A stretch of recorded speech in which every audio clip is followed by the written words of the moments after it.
Hey, what's up everyone? I hope you're all having a wonderful day or night. I hope you will enjoy today's video, so let's just get into it. This video is for guys who feel like you continually get friend zoned or you get taken advantage of by girls. If you find yourself getting anxious with women, like you ask them out on a date and they take 2 or 3 days to respond and you still take them out, you are causing that bad behavior. When you still take a girl out, you're basically saying it's okay for you to not respond to me for 2 or 3 days. Even if you feel anxious, you let it go because you like her. What that does is that tells a girl that you're someone who can be taken advantage of. That tells a girl that you're not someone who respects your time.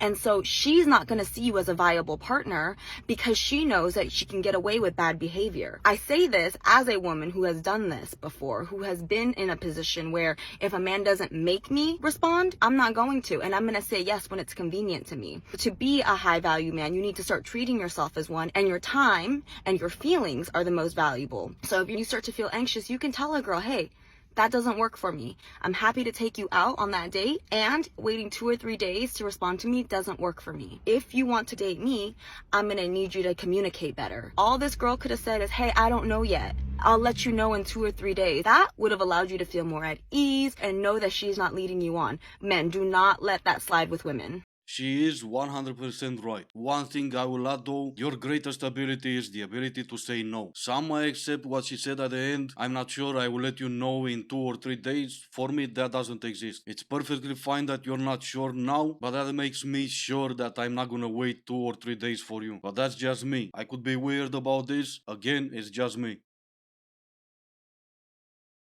We attach age to success or success to age. So if you're 30 and you haven't got your dream job, you haven't got like some sort of like career on the way, you are working an underpaid job, you haven't got a stupid amount of money, you haven't bought a house, you haven't got kids, apparently at that age you haven't made it, you haven't got there, you're not successful. Just because you haven't got those things at 30 doesn't mean to say you're not successful. I think a lot of people, and because of society, we believe that you must have everything by the time you're 30. No one is saying you should have everything by the time you're 30, but you should probably have some things going for you. And trust me, society doesn't care. Put down your camera for a moment, leave social media for a couple of days, go outside and see how invisible you are. When it comes to having something going your way before you reach 30, some things are connected to biology instead of society. When it comes to kids, for example, your fertility drops after you reach a certain age. It might help if you have them before you reach 30. When it comes to dating, it might become tiresome if you're only dating for fun for 15 years. When it comes to being rich, the majority of rich people got to be rich in their mid 40s. No one is expecting you to be rich by the time you're 30, because in most cases that doesn't happen. The only problem I have is wasting all your 20s on just having fun, and when you reach 30, you basically have nothing. And that's the time when you start from zero. And no, I'm not saying don't have any fun either, but you can mix having fun and grinding for your success when you are in your 20s. My only problem with Sprinkle Sprinkle is that I want every single woman to be financially independent outside of her relationship, and especially before she gets into a relationship. Because the last thing you want is to lose your control and give it completely up to somebody. You may think you know somebody until they have complete financial control of you. So always be financially literate, have your own, make your own, and know how to compound and invest your money. Oh yeah, because all of you are investors, all of you are entrepreneurs. I have no idea who Sprinkle Sprinkle is or whatever problem you have with her, but this is the problem I have with you. None really, because I don't care, but still, you feel like you're that important to speak for every single woman. And of course you are, you're on TikTok. In the real world today, most households need 2 incomes. And no ladies, that's not having a husband with 2 jobs. And yes, I know, weird, men have jobs, women have careers. But still, not every single man out there is able to afford having a stay-at-home wife. That pretty much means that at least after college, you're also gonna kind of have to get a job. Oh wait, my bad, start a career. And if someone gets married and she can be a stay-at-home wife and, like you said, give control to someone else, that's between her and her husband. I know you think differently, but no, you're not that important to tell every single one how to live their own lives. My eyes? Well, thank you, babe, but you should be looking somewhere else.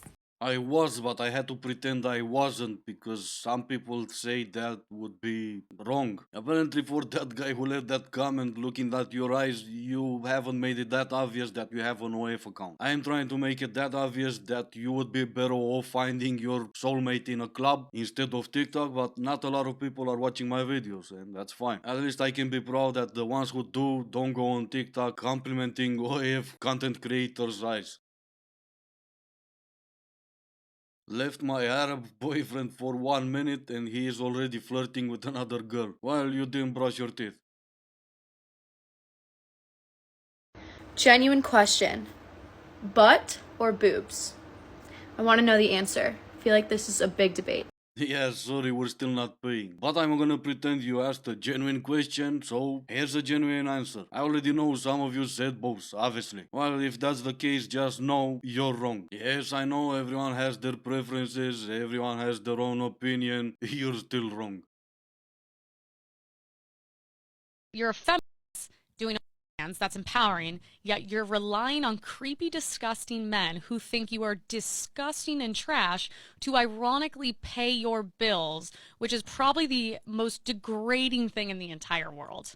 Whereas actually, if you were in an office, it would be a lot less degrading. You could actually have respect in an office. And do not get offended when you come into the dating pool and dating world and you are seen as a low value woman. In my eyes, you are. In every man's eyes, you are. And don't get offended when people don't want to marry you, don't want you to be their girlfriend. You're going to hit the real world eventually. It's just a matter of time. And no one with any level of like a brain would ever respect someone who does that. There's a lot to unpack there. I don't go on the internet and expect people not to judge me. You cannot be a sex worker and expect people not to judge you. I agree with that. So just don't complain about the outcome. Go get your bag. Yes. And then deal with no one thinking that you're a valuable human and also bringing just shame to your family name as well. Yeah, but that's empowering, you see? The only issue I have with what she said is about the creepy, weird men. They're not all like that. It even feels weird defending the men who pay for OF, but they're not all creepy and weird. Some could be just socially awkward. Maybe they can't even talk to a woman unless they're behind the screen. I don't think that makes them necessarily creepy and weird. What do you guys think, though? What's the first thing you notice in a guy's outfit? His watch, shoes. What kind of watch are you trying to see? Anything that's like, you know, Rolex, AP, Okay. Patek. What she's saying is that she can know the difference between a Rolex and a cheap watch, but she can't tell the difference between cheap or designer clothes. It kind of makes you think how many men wearing expensive clothes she said no to because they didn't even wear a watch. I can't believe I got this on video. He clearly didn't see the camera.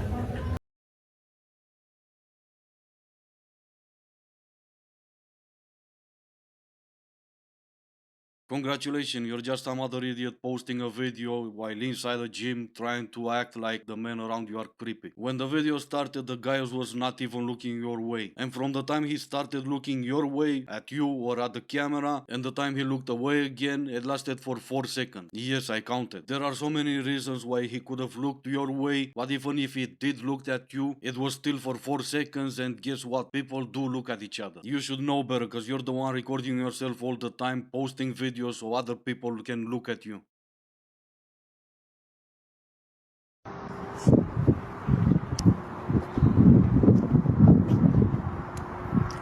Hey, can I have your sandwich? Please. Sure. Thanks.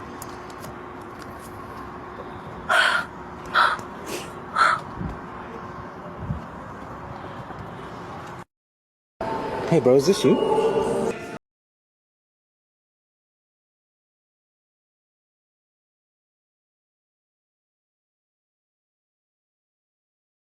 Oh my